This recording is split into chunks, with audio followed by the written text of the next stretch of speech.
All right. Josette Brose-Eichar, 1110 Loma Court. From the agenda of April 19th, 2023 meeting, David Guin was not yet city manager. From the staff report, Linder, interim city manager regarding Spark. In the 10 months since opening from April through February 2023, total cannabis business taxes were $150,000. Councilmember Farrar Rivas, quote, "So we have all those answers and set a date as to when we can revisit, so that we're not just saying we're going to push this down the road, but we are going to go through a process, and let's wait before setting a date. But it's either, 6 months or a year," unquote. Well, it's been over 2 years since the meeting and still no RFP for a second dispensary. On May 28th, 3 of us met with City Manager Guin, and we were told that he would not place this on the agenda, that it really was up to the City Council. We should not wait for the next goal-setting session. This is something that is well-defined, and the City Council can do it right now. It's a win for local consumers like me, tourism, and the city in terms of revenue. There's no reason to continue to believe Spark has financial issues and must remain the only dispensary in Sonoma. Spark opened another dispensary in Napa where there's no cap on the number of dispensaries. So this excuse from them is quite frankly ridiculous. As for that dispensary at Big Bend, Mr. Loe is in bankruptcy and living in his one dispensary.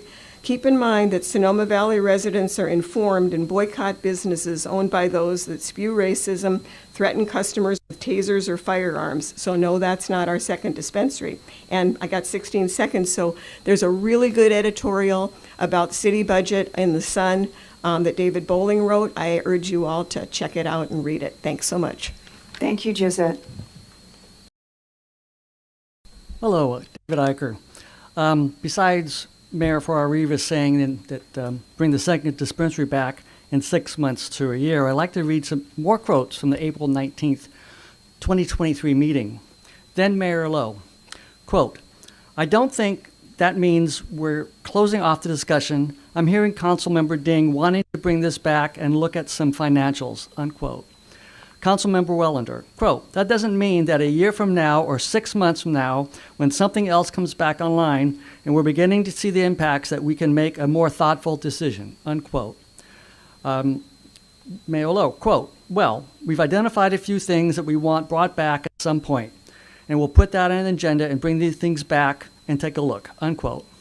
So, you have the City Council directing staff to put a second dispensary on the agenda in 6 months to a year. That was over 2 years and 3 months ago. Just think of how much cannabis sales tax and that a second dispensary could have brought into the city in 2 years. Tens of thousands, 100,000, 200,000, more. It's time to get your questions to staff and agendize the second dispensary. Thank you. Thank you, Mr. Eichar.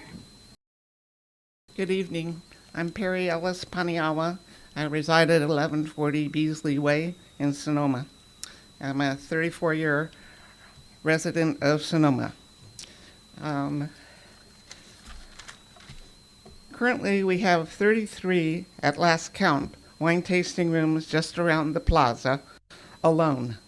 I have seen little discussion about any of them. Approval barely took any time, yet these many years since I joined the Sonoma Valley Cannabis Group, we are still trying to get an approval, or we have the approval of the second dispensary. The RFP was approved at least 3 years ago. And why is this? Why are we allowing one operator a monopoly? I attended every greet and meet session and the Sonoma Tribune's candidate question and answer panels, goal planning meetings. I have participated in a very successful postcard brigade, have spoken, emailed, written letters, and each of you spoke about supporting the medical benefits of cannabis, but best as I can describe, we are being stonewalled. Nothing is moving forward. We are told that we have to start from square one every time a new council member is approved or a new city manager comes into town. Please stop this monopoly.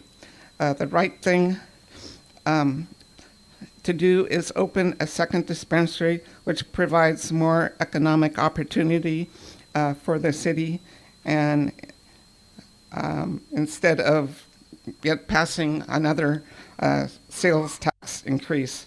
So I would like to say that I don't believe that we need to start from square one. A city planner knows what to do. The process has been executed before, so it shouldn't be anything new. Thank you, All right. Perri, if you want to finish that Stop sentence. kicking the can down the road, please. Thank you. Gil Latimer, Grant Court, Sonoma. Good evening. 3 years ago, this council promised Sonoma residents 2 dispensaries. Today, we have 1, and a controversy that draws unwanted attention to our city's governance. The current monopoly hurts our community in measurable ways. Medical patients lack backup access when supply runs short. Residents pay monopoly prices without competition. Our city loses potential tax revenue that could fund essential services. Meanwhile, neighboring Napa captures cannabis tourism dollars with multiple dispensaries, while we artificially limit ours. This isn't about business. It's about trust. The media coverage and community discussions have highlighted serious concerns about how the second dispensary was blocked. Campaign contributions, lobbying conflicts, and backroom influence have overshadowed what should be a straightforward policy decision.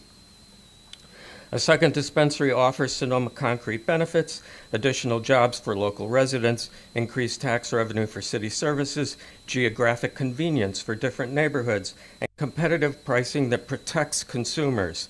Most importantly, it restores faith that this council serves all residents, not just connected insiders. Sonoma's character isn't threatened by fair competition. It's enhanced by it. Cannabis retail, like our boutique wineries, can reflect our community's values of quality and local entrepreneurship. The original ordinance allowed 2 dispensaries because competition serves the public interest.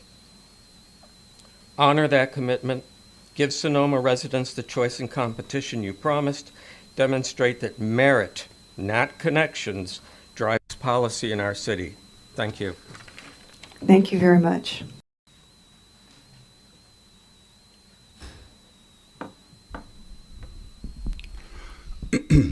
My name is Van Solkov. I'm a business owner here in the city of Sonoma. I run a tourism business, and we run wine and cannabis tours, separate entities, but we love what we do. If I want to take people to a winery in Sonoma area, that's a piece of cake. It's easy.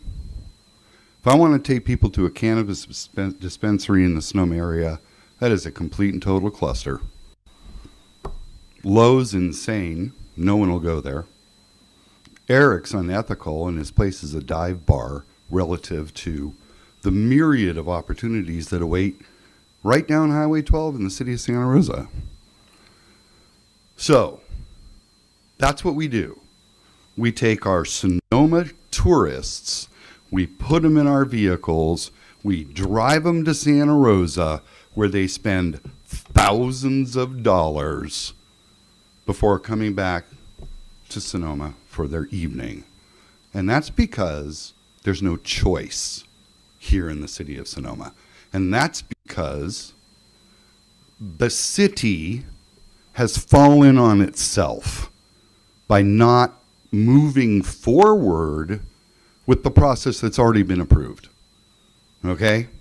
And this is stupid. Let's be honest. It's ridiculously stupid.